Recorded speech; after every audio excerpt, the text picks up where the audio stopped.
Stem cell തെറാപ്പിയുടെ സാധ്യതകളെക്കുറിച്ച് Alappuzha government ED medical കോളേജിലെ ട്രാൻസ്ഫ്യൂഷൻ മെഡിസിൻ വിഭാഗം മുൻ മേധാവി ഡോക്ടർ മിനി ജലധരൻ സംസാരിക്കുന്നു.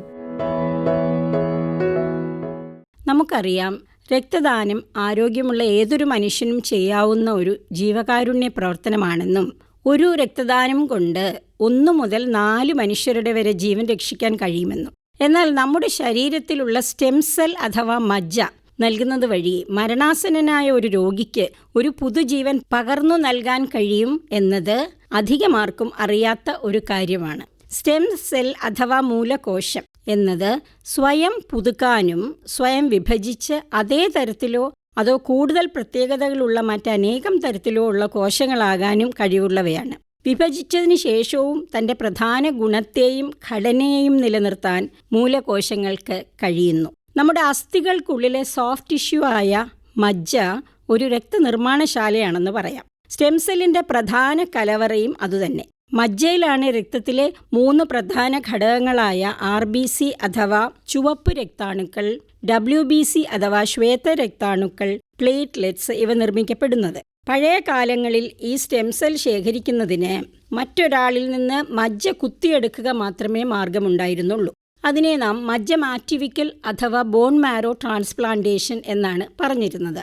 അത് താരതമ്യേന സങ്കീർണമായ ഒരു പ്രക്രിയയായിരുന്നു രോഗികൾക്കും ഒപ്പം ദാതാവിനും.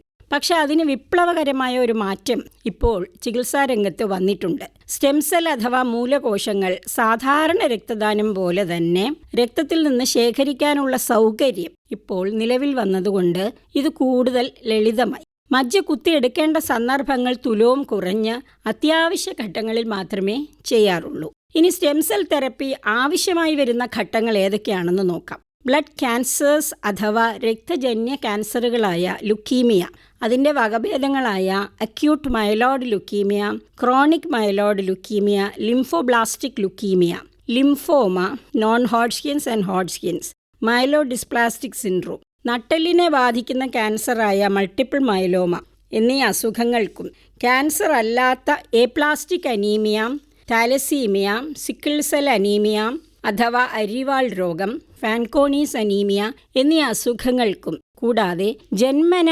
പ്രതിരോധശേഷി കുറയുന്ന സിവിയർ കമ്പൈൻഡ് ഇമ്മ്യൂണോ ഡെഫിഷ്യൻസി എന്ന അസുഖത്തിനും സ്റ്റെം സെൽ തെറപ്പി ഒരു പ്രധാനപ്പെട്ട അല്ലെങ്കിൽ ജീവൻ രക്ഷോപാധിയായ ചികിത്സയാണെന്ന് പറയാം. സ്റ്റെം സെൽ തെറപ്പിയിൽ ബ്ലഡ് സെൻറ്റേഴ്സിനുള്ള പങ്ക് എന്തൊക്കെയാണെന്ന് നോക്കാം. ബ്ലഡ് സെൻറ്ററുകളിൽ അഫെറസിസ് എന്ന പ്രക്രിയ വഴി ദാതാക്കളിൽ നിന്ന് മൂലകോശങ്ങൾ ശേഖരിക്കുന്നു.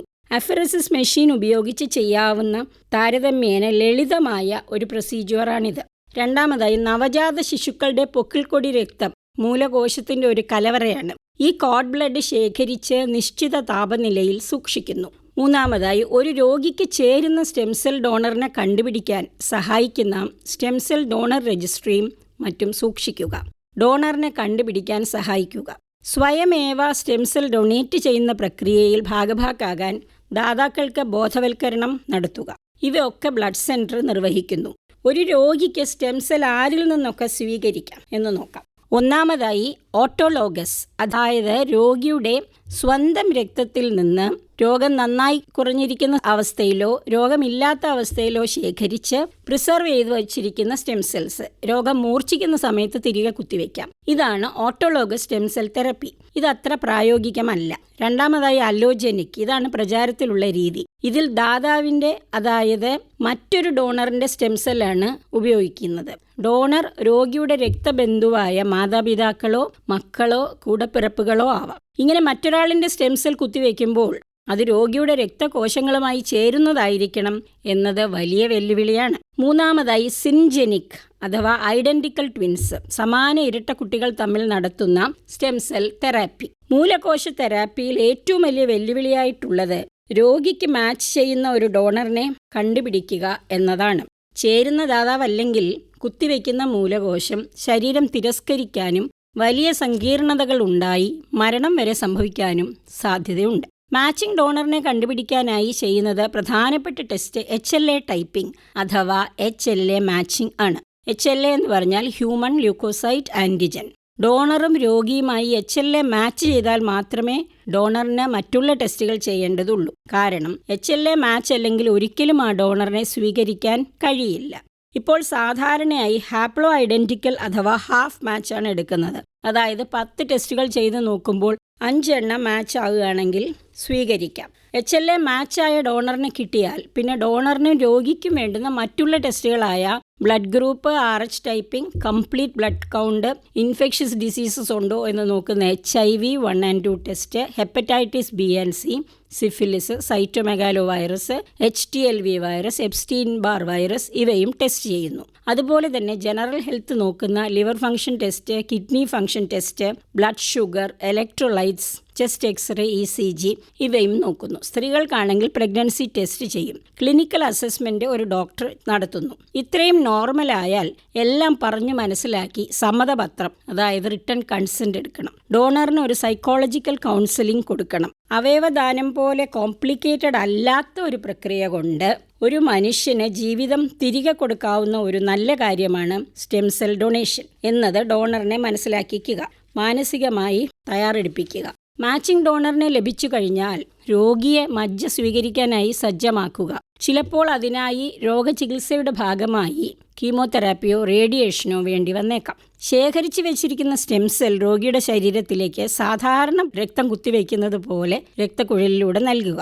ഈ സ്റ്റെം സെൽ ട്രാൻസ്ഫ്യൂഷൻ കൃത്യമായ ഇടവേളകളിലും കൃത്യമായ ഡോസിലും രോഗിക്ക് നൽകിക്കൊണ്ടിരിക്കണം. രോഗിയുടെ രക്തത്തിൽ ഡോക്ടർ ഉദ്ദേശിച്ച ടാർഗറ്റ് ബ്ലഡ് കൗണ്ട് അച്ചീവ് ചെയ്യുന്നതുവരെ സ്റ്റെം സെൽ ട്രാൻസ്ഫ്യൂഷൻ കൃത്യമായ ഇടവേളകളിൽ നൽകണം. പിന്നെ കാത്തിരിപ്പിൻ്റെ ദിനങ്ങളാണ്. നാം കൊടുത്ത സ്റ്റെം സെൽസ് രോഗിയുടെ ശരീരം സ്വീകരിച്ച് പ്രവർത്തനം ആരംഭിക്കുന്നതിനെ എൻഗ്രാഫ്റ്റ്മെന്റ് എന്ന് പറയുന്നു.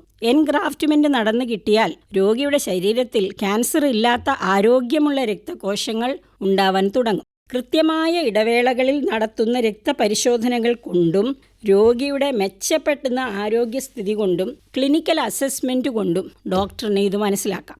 ആരോഗ്യമുള്ള പൂർവ്വസ്ഥിതിയിൽ എത്തിച്ചേരാൻ ഏകദേശം 2 മുതൽ 6 ആഴ്ച വരെ എടുക്കും. സ്റ്റെം സെൽ തെറപ്പിക്ക് ശേഷം രോഗി ശ്രദ്ധിക്കേണ്ട കാര്യങ്ങൾ എന്തൊക്കെയാണെന്ന് നോക്കാം. കിഡ്നി, ലിവർ എന്നീ അവയവങ്ങൾ മാറ്റിവെക്കുന്ന ശസ്ത്രക്രിയ കഴിഞ്ഞാലുള്ളതുപോലെ ഇമ്മ്യൂണോ സപ്രസൻസ് ഗ്രൂപ്പിൽപ്പെട്ട മരുന്നുകൾ സ്റ്റെം സെൽ തെറപ്പിക്ക് ശേഷവും കഴിക്കണം. അവ കൃത്യമായ ഡോസിൽ ഡോക്ടർ പറയുന്നത് പോലെ കഴിക്കുക. മറ്റുള്ള ഇൻഫെക്ഷൻസ് വരുന്നത് തടയാനുള്ള മുൻകരുതലുകൾ എടുക്കുക. അതായത് മാസ്ക് ധരിക്കൽ, കൈകൾ ഇടവിട്ട് വൃത്തിയാക്കൽ, ആൾക്കൂട്ടത്തിൽ പോകാതിരിക്കുക, പോഷക സമ്പുഷ്ടവും ആരോഗ്യകരവുമായ ആഹാരം കഴിക്കുക, ശരീരം വൃത്തിയായും വെടിപ്പായും സൂക്ഷിക്കുക. സ്റ്റെം സെൽ തെറപ്പിയുടെ കോംപ്ലിക്കേഷൻസ് എന്തൊക്കെയാണ്? ഒന്നാമതായി GVHD, അതായത് ഗ്രാഫ്റ്റ് വേഴ്സസ് ഹോസ്റ്റ് ഡിസീസ്. ഡോണറിൻ്റെ രക്തകോശങ്ങൾ രോഗിയെ ആക്രമിക്കുന്ന ഈ അവസ്ഥ വളരെ അപകടകാരിയായ ഒന്നാണ്. രോഗിക്ക് മരണം വരെ സംഭവിക്കാം. രണ്ടാമതായി ഇൻഫെക്ഷൻസ് അഥവാ അണുബാധ. രോഗിയുടെ രോഗപ്രതിരോധ ശേഷി കുറവാണല്ലോ, പക്ഷേ ഇത് ചികിത്സിച്ച് മാറ്റാവുന്നതാണ്. എൻഗ്രാഫ്റ്റ്മെന്റിനുള്ള കാലതാമസം, അത് അങ്ങനെ വരികയാണെങ്കിൽ വിളർച്ച, ക്ഷീണം, ഇൻഫെക്ഷൻസ് ഇവയുണ്ടാകാം. സ്റ്റെം സെൽ ഗ്രാഫ്റ്റ് ആകുന്നത് വരെ ബ്ലഡ് ട്രാൻസ്ഫ്യൂഷൻ വേണ്ടിവരും. ചിലപ്പോൾ ശരീരം നാം കൊടുത്ത സ്റ്റെം സെൽസ് തിരസ്കരിക്കുകയോ അല്ലെങ്കിൽ എൻഗ്രാഫ്റ്റ്മെന്റ് നടക്കാതിരിക്കുകയോ ചെയ്യാം. ഇത് മരണത്തിന് കാരണമായേക്കാം. ഇങ്ങനെയാണെങ്കിലും സ്റ്റെം സെൽ തെറപ്പി ഒരു ജീവൻ രക്ഷോപാധിയാണെന്നും മാത്രമല്ല ഒരു പുതുജീവിതം പ്രദാനം ചെയ്യുന്ന ഒന്നാണെന്നും പറയാം. അതിനായി donor matching, supportive care, infection control ഇവ അടിയന്തര പ്രാധാന്യത്തോടെ ചെയ്യണം. സ്റ്റെം സെൽ തെറപ്പിക്കായി സാധാരണ ജനങ്ങൾക്ക് എന്ത് ചെയ്യാൻ കഴിയും? നിങ്ങൾക്ക് സ്റ്റെം സെൽ ഡോണർ രജിസ്ട്രിയിൽ പേര് രജിസ്റ്റർ ചെയ്യാം. കവിളിൽ നിന്ന് കുറച്ച് ടിഷ്യൂ ചുരണ്ടിയെടുക്കുകയോ ഒരു രക്തസാമ്പിൾ കൊടുക്കുകയോ മതി HLA ടെസ്റ്റ് ചെയ്യാൻ. ഒരു പക്ഷേ നിങ്ങൾ ബ്ലഡ് ക്യാൻസറിനോട് മല്ലടിക്കുന്ന ഒരു രോഗിയുടെ ലോകത്തിലെ ഏക മാച്ച് ആയിരിക്കാം. സ്റ്റെം സെൽ തെറാപ്പിയുടെ സാധ്യതകളെക്കുറിച്ച് ഇതുവരെ സംസാരിച്ചത് ആലപ്പുഴ ഗവൺമെന്റ് TD മെഡിക്കൽ കോളേജിലെ ട്രാൻസ്ഫ്യൂഷൻ മെഡിസിൻ വിഭാഗം മുൻ മേധാവി ഡോക്ടർ മിനി ജലധരൻ.